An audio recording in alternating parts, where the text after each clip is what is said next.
Hey YouTube, Ender Angel here again with the second episode of our Loki Agent of Asgard complete collection. If you haven't watched the first episode, I highly suggest you check it out before watching this episode. I'll leave a link in the description below.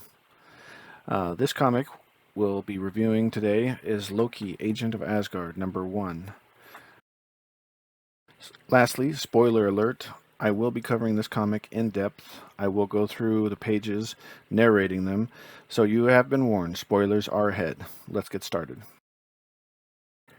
The cover art for this issue is depicting Loki with the hero sword that he was questing for in our previous episode. Our story starts with Loki taking a shower in his Manhattan apartment, singing a Song of Midgard. Once Loki finishes his shower, he moves to the bathroom mirror and wipes away the condensation from the steam. In the mirror, Loki sees the All-Mother staring back at him. She comments about his song, telling him he'll have to sing at their next feast. She also tells him that she has another mission for him. With Loki given his mission, it is no time before we see him using magic to run up the face of a building. Loki is accomplishing this wondrous task using magic boots known as 7-league boots. The boots allow the wearer to run up waterfalls or even rainbows, so running up a building is a simple task for them. Loki has another trick up his sleeve. His coat is made from shadow thread, which allows the wearer to cloak themselves with invisibility. We find that the building that Loki has been scaling is the Avengers Tower. We see the Avengers are all engaged in personal tasks, unaware they are soon to have a visitor. The objective of his mission? The Avengers database. It is linked to S.H.I.E.L.D. and the U.S. government databases. Loki finds Thor drowning in mead, demanding another cup, a sight Loki has seen many times in his youth from a more arrogant, younger Thor. As Loki ponders those younger days and how much closer they are today, Thor starts to sniff the air. Thor catches a familiar scent with his powerful Asgardian nose. Thor stumbles to his feet. He knows it is his brother Loki. Thor grabs Mjolnir, ready for action. In one swift motion, Thor throws Mjolnir through the window, knocking Loki off of his perch. The attack surprises Loki, as he felt that they were on better terms with each other than this. Meanwhile, Hawkeye and the Black Widow, who have been relaxing, are suddenly surprised by the sight of a falling Loki. Clint quickly drops his video game controller and jumps into action to save him. Out of his quiver, he loads a grappling hook arrow. He takes aim, then fires it on a trajectory that will meet up with the falling Loki. As Loki is falling, he thinks to himself that he could easily save himself with magic. However, that doesn't make for an interesting story, now does it? Plus, magic can demand a terrible cost when used too often. Clint and Natasha don't seem very happy to see the god of mischief. Meanwhile, Loki greets them, showing them his hands to appear less threatening. After all, why should they trust Loki? In his life before he was reincarnated, he was a very different man. In fact, the original Avengers were formed to stop his evil plans. He was a Loki filled with rage and vengeance, one who sought power and conquest in his heart. Hawkeye begins to question if the man in front of them truly is Loki. Clint isn't accustomed to seeing this younger, more youthful Loki look. Natasha confirms that this was indeed the Loki that broke into the S.H.I.E.L.D. helicarrier to steal the third of 5 magical keys. See last episode, guys. Loki tries to reassure them that he is a changed man, and that he is here purely on a friendly visit. A familiar voice tells him that they are not friends. It is Thor, Iron Man, and Captain America entering the room, followed in the background by Bruce Banner. Thor questions Loki why he has come. Loki tells Thor that he is on a top-secret mission from the All-Mother, speaking truth, however not revealing the true nature of his mission. Loki uses the fact that Thor has been drinking to remind him about the clone that Tony Stark created during the First Civil War. Tony quickly tries to change the subject. Loki interjects again, reminding Thor that Iron Man had promised to wipe his DNA data. He then suggests that Tony never deleted the files. Thor's anger turns toward Stark as he questions if Loki is speaking the truth. Stark attempts to calm Thor, reminding him that it is Loki and that he lies to him often. As the argument between Thor and Tony Stark escalates, Loki attempts to slip out. Meanwhile, Hawkeye attempts to alert them that he is getting away. Clint decides to take matters into his own hands to subdue Loki. Natasha asks Clint to wait. She questions where Bruce Banner has gone. She does not have eyes on him. Clint's face changes to shock and dread as he realizes his arrow has missed its intended target. Loki created the illusion that Dr. Bruce Banner was him. Cap asks Bruce not to get angry. However, his plead has fallen on deaf ears, as Bruce Banner can't help but turn into the Hulk.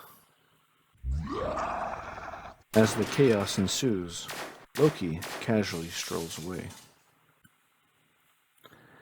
Loki has finally reached the Avengers database, full of top-secret files, impossible to hack. But with Loki's skills, computers are easier to trick than people.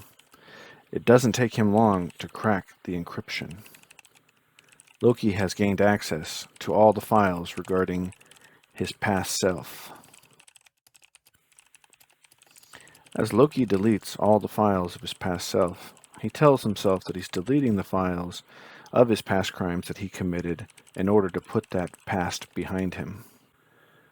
With Loki's espionage complete, he turns to find the Avengers have settled their differences. Their focus is now turned back solely to him.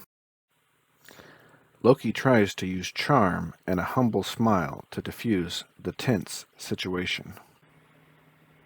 Thor reacts most harshly, saying that they should kill him.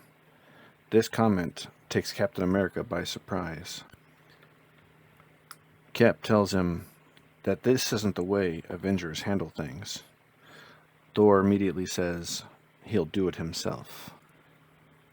Thor moves towards Loki to attack him.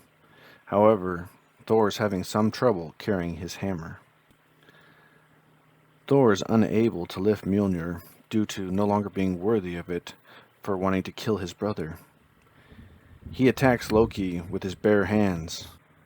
Loki jumps past his blow with ease, the hero sword drawn. Without hesitation, Loki quickly turns and stabs Thor in the back.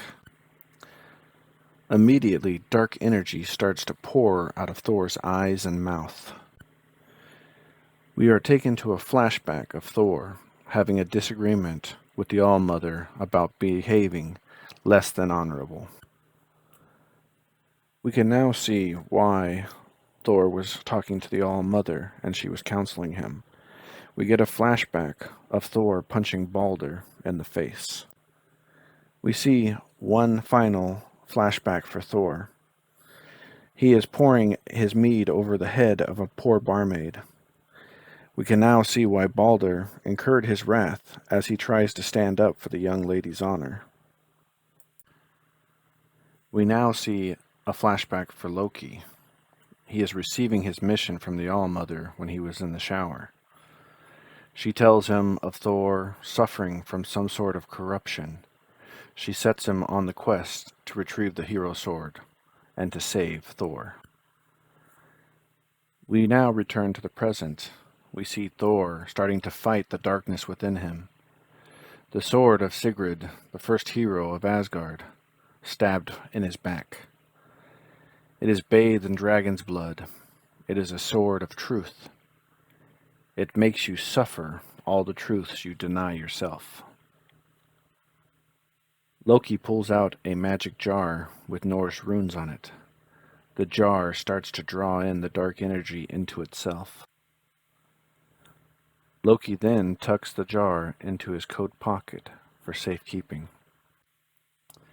Loki starts to brag that he has just saved the day.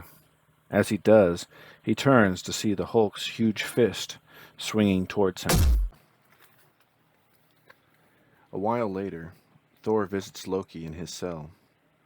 Thor tells Loki that he attempted to be an advocate on his behalf. However, Loki has broken many of the laws of Midgard, hacking the database, plus stealing the key. Thor tells Loki that if he hadn't done what he did, he would have lost himself to the darkness. Thor describes his behavior as being a foolish bully. He also tells him that he wonders if he has changed, or could it be a lie that he tells himself. When we get a close-up of Loki's face, we see that the Hulk left him a decent shiner. He tells Thor, perhaps everyone lies to themselves. Thor offers his brother a beer, jokingly saying that he wants to share a drink with him before he makes his inevitable escape.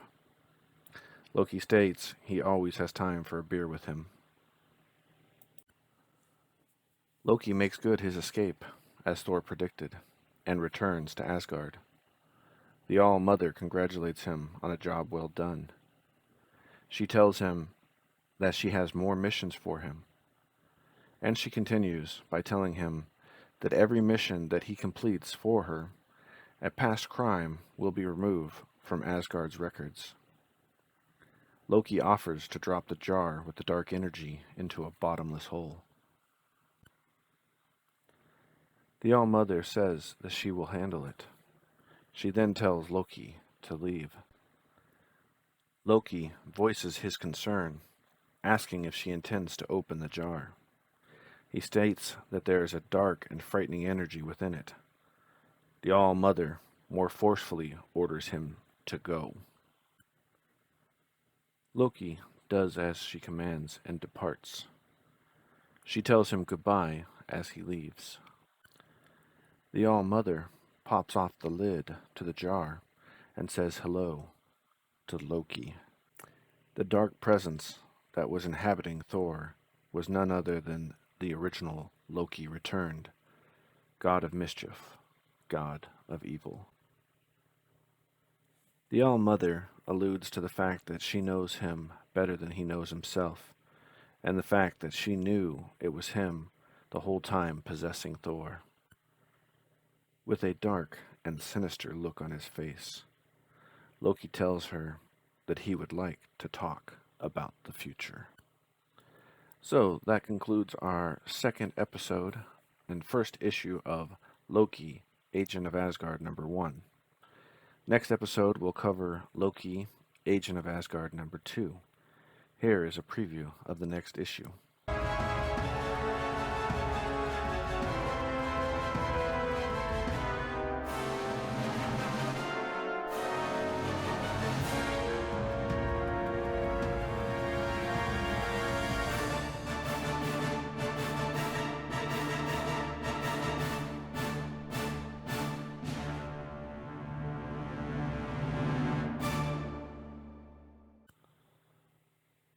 See you guys next time. Please like and subscribe to be notified of future episodes.